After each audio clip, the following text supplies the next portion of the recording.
Oh, mga kasiman, may... Oh! Dua ka bilog na ko nga aton nga siles mo nga. Ngayong hapon, no? Araw na, isa itom-itom. May natural. As mabaw to. Nakuha mo to ng ligad nila 8 ka kilo mo. Ito. Babaw to bla?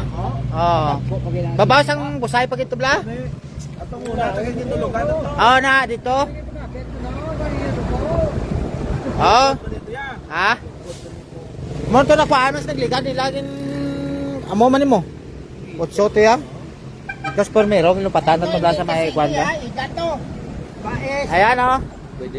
Oh, katunak mo din sa mga kasiman sa Bangga Crusher kung gusto nyo.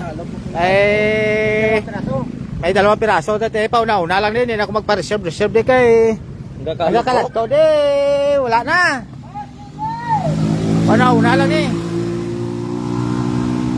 May mga buyer na niga ululat. Ano number 1 ng buyer o? Ah, dok mo na number 1 ng buyer. Buhay pa niya kakuha, tag 1 kilo lang. Ako 2 ha.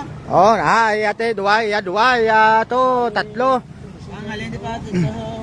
Damo pa na kay kuha na nyagaw na mo sa Bangga Crusher kay dugay wala na day mga kasiman. Oh, 20 kilos lang niya ha. 20 kilos. Oh. 20 kilos na ni. Tinae, dilin. Tinae bawo kin namin. Tinae ato na. Tinae lang na pero may tilawan ta silita. Dili. Oh, punta na kayo dito sa Bangga Crusher. May 2 tayong malalaking palos ngayon.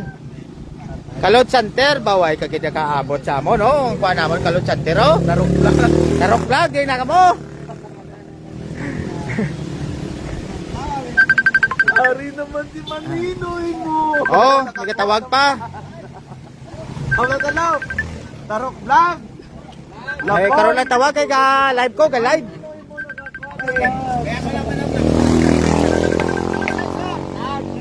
Oh, isa ba? Talom na yan, made in Japan na yan nga espadel. Pagka, kuha na ito, di nga hara, made in Japan.